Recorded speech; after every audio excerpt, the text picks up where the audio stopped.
Moving on to the second round of our discussion regarding best practices and solutions for the industry.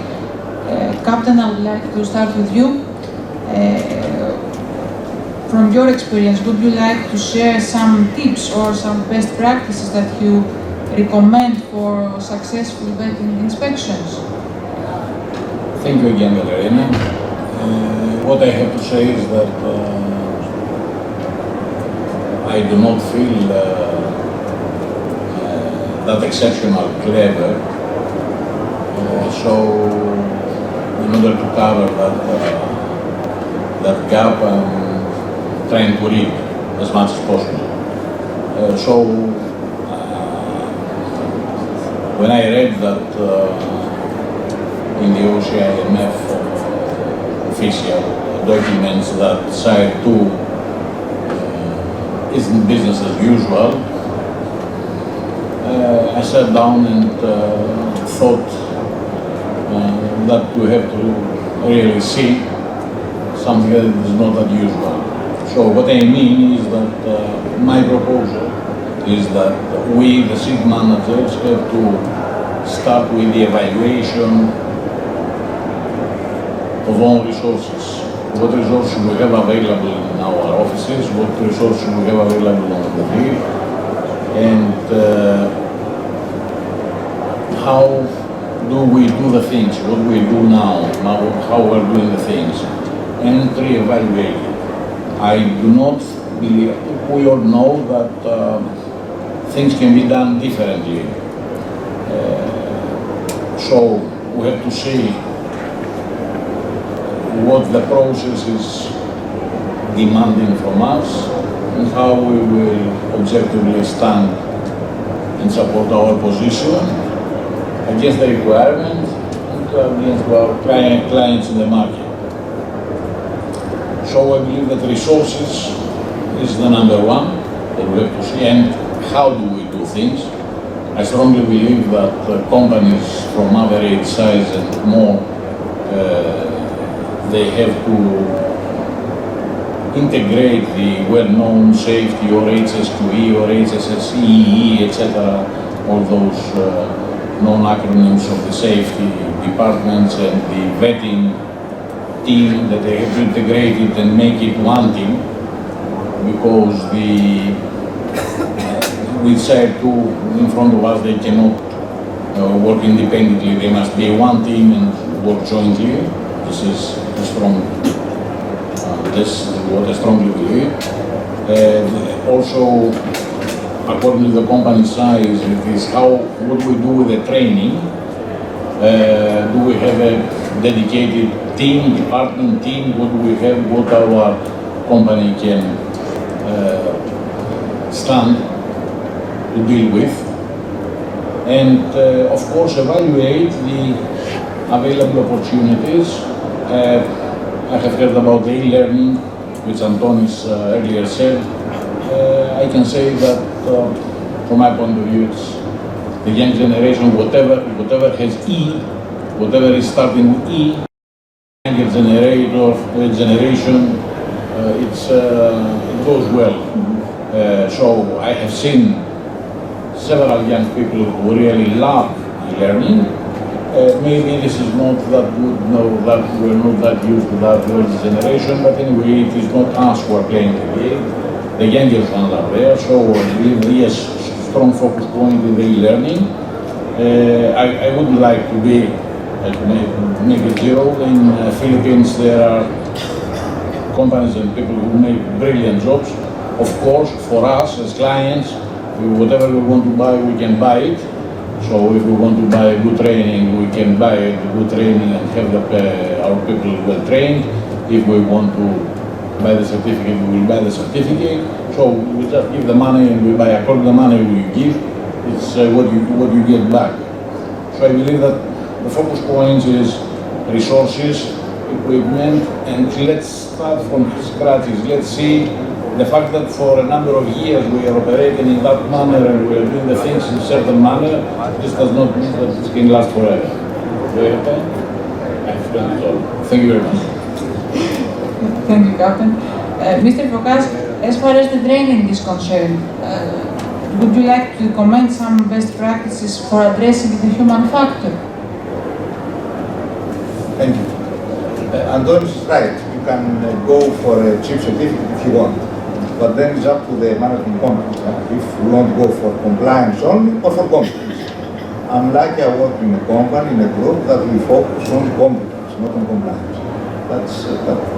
It's not all companies work like this. So we have done all those things that were mentioned before, gap analysis, Silo 2 training, etc. We have done all those things, like most of the companies, mock inspections, etc.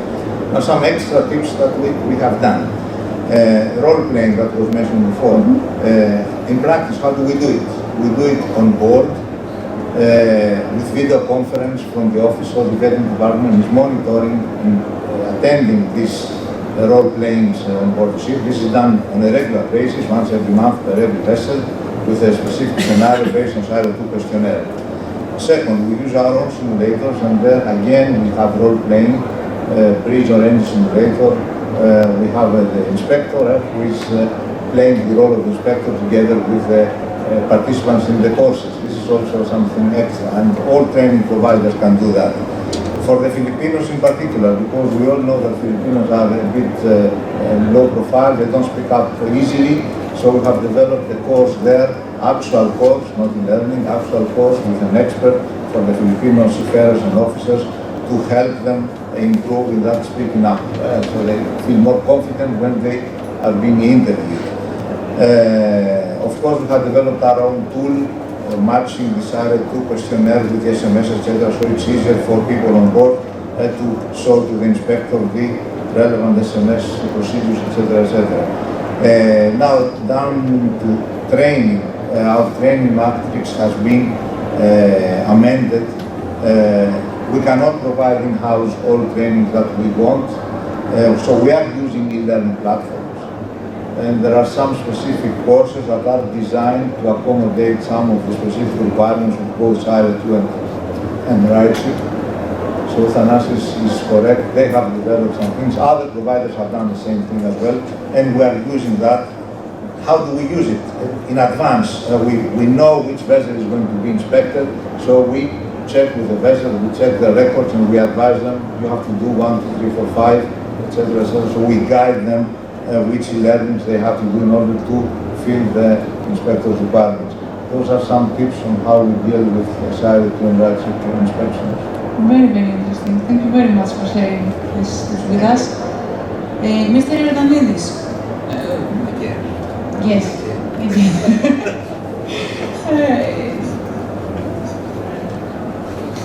What actions do you think can companies take to improve crew welfare and to ensure their well-being?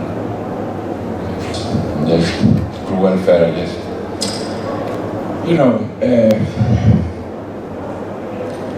I think that our industry is totally reactive. We are waiting from OCIMF to tell us that people are important, and to understand that the main issue is the crew. And when they say that the main issue is the crew, then everybody is happy to work on this issue. And this is, you know, not very encouraging for our industry. Somebody has to tell us what we have to do. We cannot do it alone. So we were waiting for COVID to see many suicides to understand that, let's say, crew welfare is important. We are waiting for RightShip to tell us that internet is important. And this is always the same story. We are waiting for an incident to happen, for a rule to be adopted, for a regulation to be enforced, for RightShip to come and tell us that, you know, food is important for the people, or internet is important for the people on board. I'm working 40 years in this industry and I see the same story. So suddenly crew welfare is important. Maybe 5 years ago it was not important. This is not so encouraging. So what is the question? If it is important? What is the question? The question is, what actions do you think? You know, it is the same story.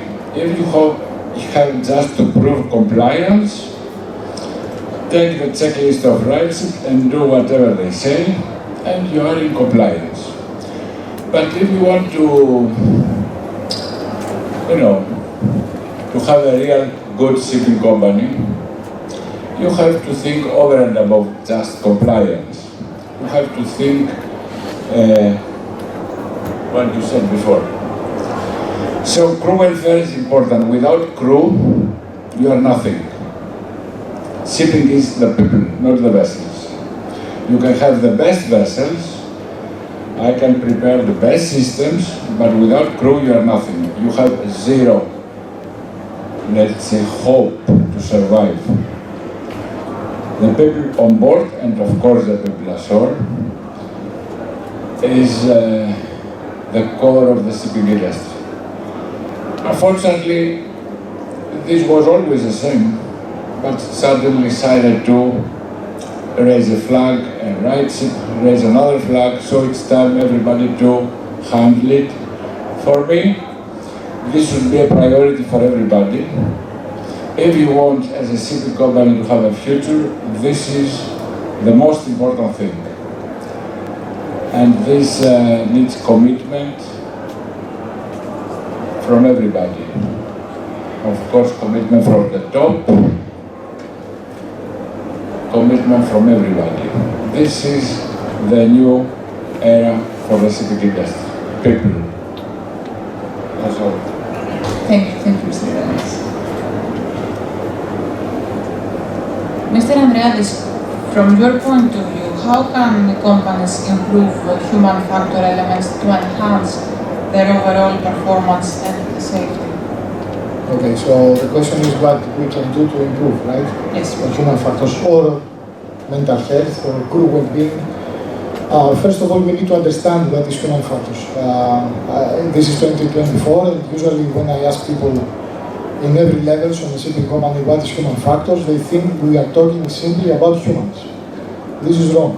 We need to understand, we need to raise awareness, we need training about this. Human factors is actually everything that affects human performance.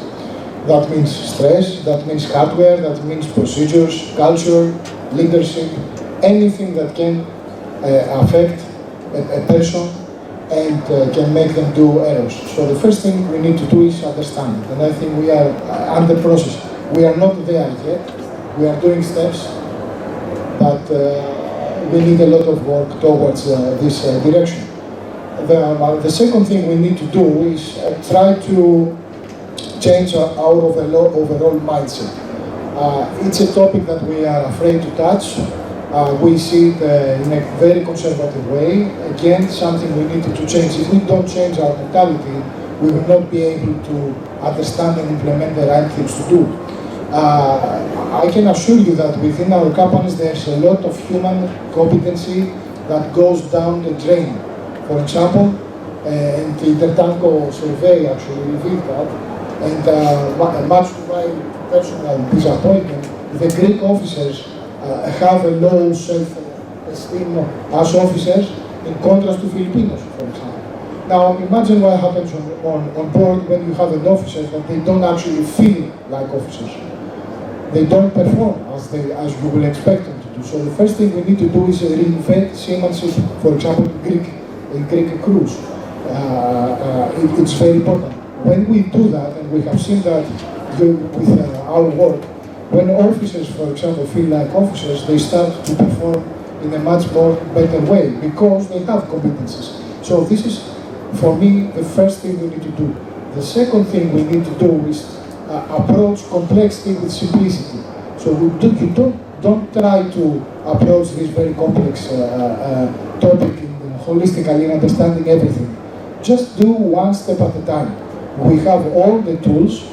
The tanker industry has TMSA 1114, we have BCAV, we have ICMG, the technical competency management system, for example. The bulk carriers, they have dry PMS and white ship, so we have a guidance. Just try to follow these first steps, have the first policies in place, And the next step that you need to do is start measuring stuff.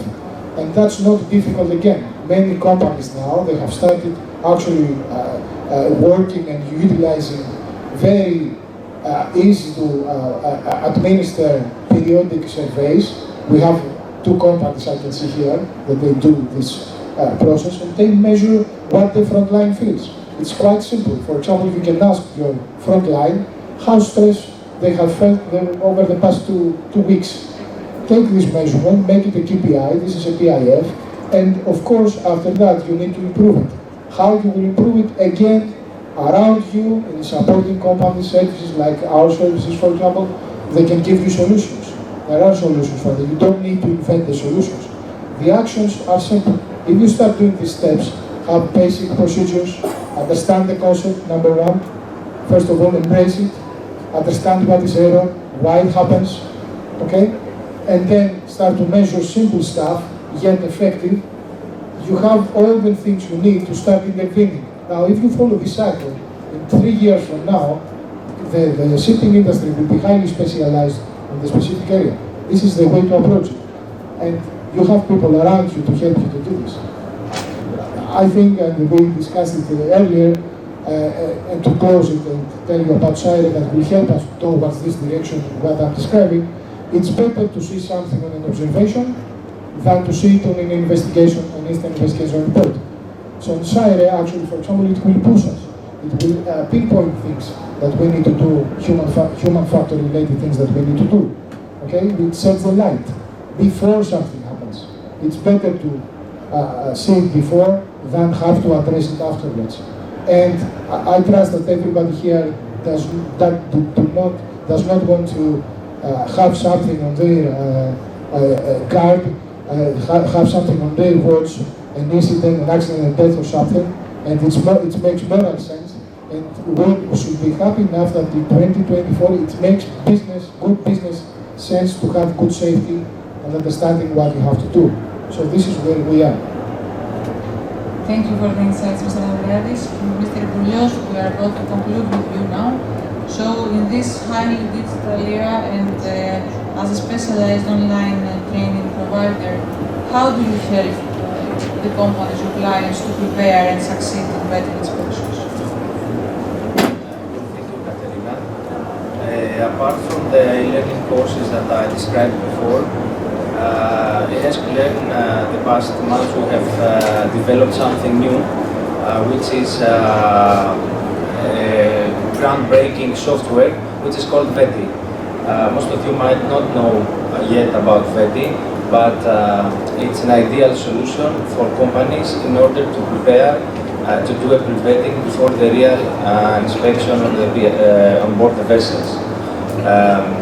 If I could describe the VETI and tell a few things in a glance, I would say that it's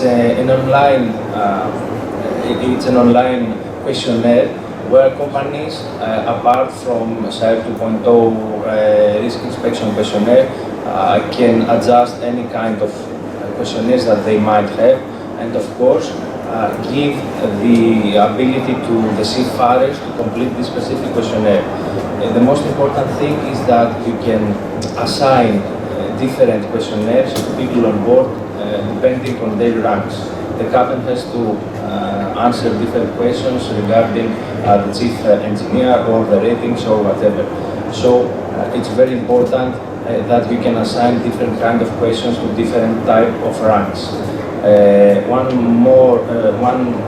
important thing is that you can also download an application that we have also developed and give the seafarers the ability to complete this questionnaire offline from their mobile or their tablet, and of course they can upload files, they can get a picture through their mobile and do this process more easily and faster.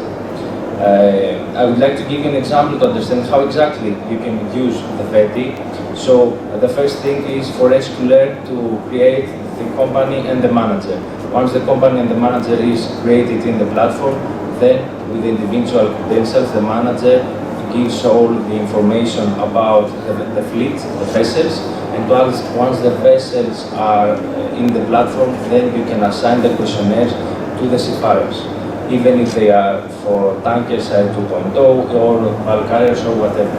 And of course, as I told you before, different type of questions for different type of ranks.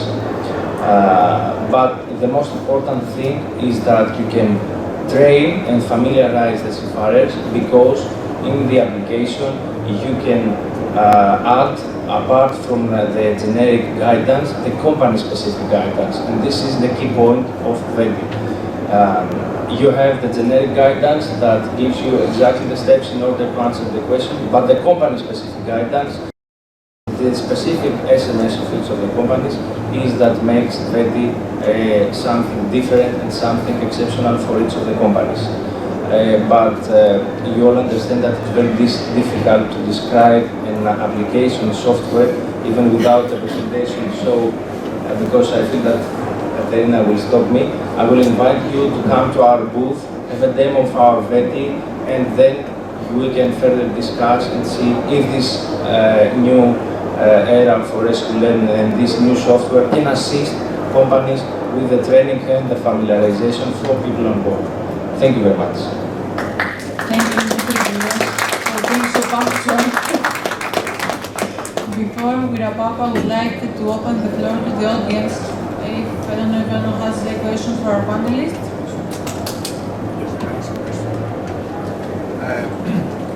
You mentioned, and I agree 100%, in terms of it's time to evaluate finally learning outcomes out of training, and taking a step further to that. When we're going to have a time that a seafarer will get trained, we will evaluate the learning outcomes, and then we will associate that with his performance and career progression. This is, I believe, when we're going to have an holistic approach, and we're going to solve a lot of the human factor elements that we see today. Because I feel, at least as a seafarer, for many years, there is a disconnect between at least the training you receive when you join, and then the performance evaluation that happens at the end of your contract. May I ask, you were asking a question? I mean, anyone who has any thoughts or feelings about it. Yes, it's okay. Yes, absolutely valid point. That's how it can work. The solution to that is that you need to match all the systems you have, appraisals, training needs, identify training needs, follow-up, etc., etc. That's the only solution. Also have a solid training matrix, courses for junior, for senior, professor courses. So you need to have a system that can incorporate all the new requirements, all the new training needs, existing training needs based on appraisal, the results of training, etc. That's the only solution. Such a system exists, but it's very difficult for companies to follow and implement in the long term. But that can work for a good company with seafarers that stay in the company for many years. That's the only solution, in my opinion. Thank you. And just one here about retention rates. What we see is actually that training, good condition on board, human factors, and all these variables play a crucial role in retaining crews. So commercially speaking, a company that they want to have commercial advantage, they need to start investing yesterday on this kind of factors. Good companies already, we already have a scarcity of resources. Crew resources are not so good as they used to be like 30 years ago. The reason is that, as you already know, that people are not eager to go to sea, one, and two, that good officers and good crews are getting retained by companies, that they invest and focus on training, on good conditions on board, and so on and so forth. So the free, let's say, officers and crews that are outside in the market, they become more scarce, and their quality is not as good as they want to do. So investing in this for me is it's one way road. Thank you, Mr. Andreadis. Can I make a comment as well? I would like to give food for thought, let's say. We are talking about seafarers. As far as I know, there is the STCW, so the seafarers must complete some trainings in order to get across on board.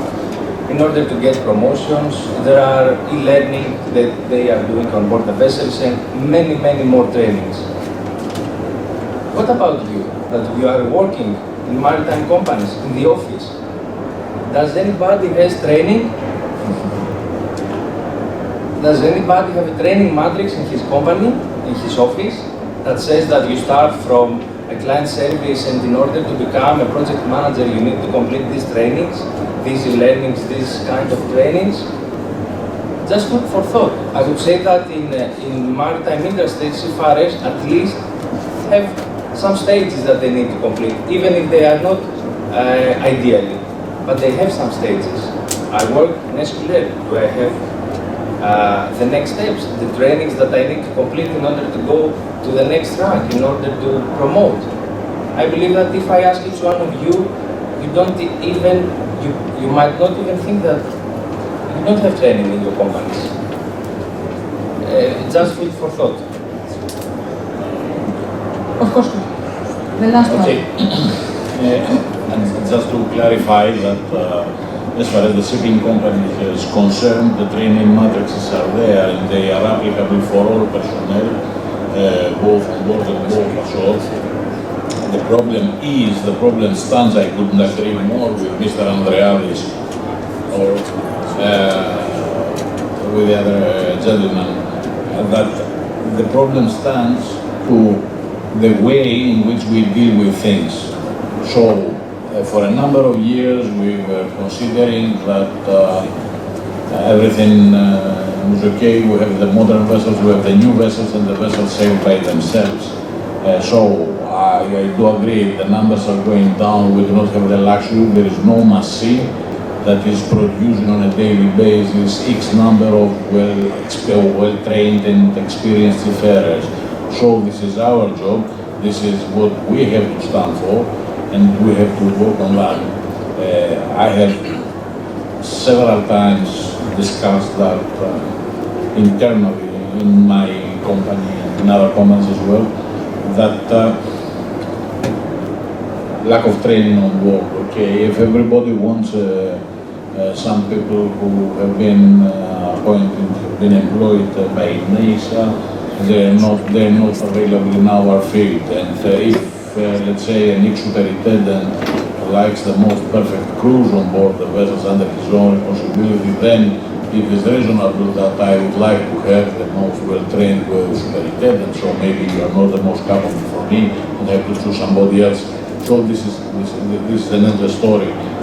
We have to work on our people training. We have to train our people, starting from the people ashore, going to the people on board.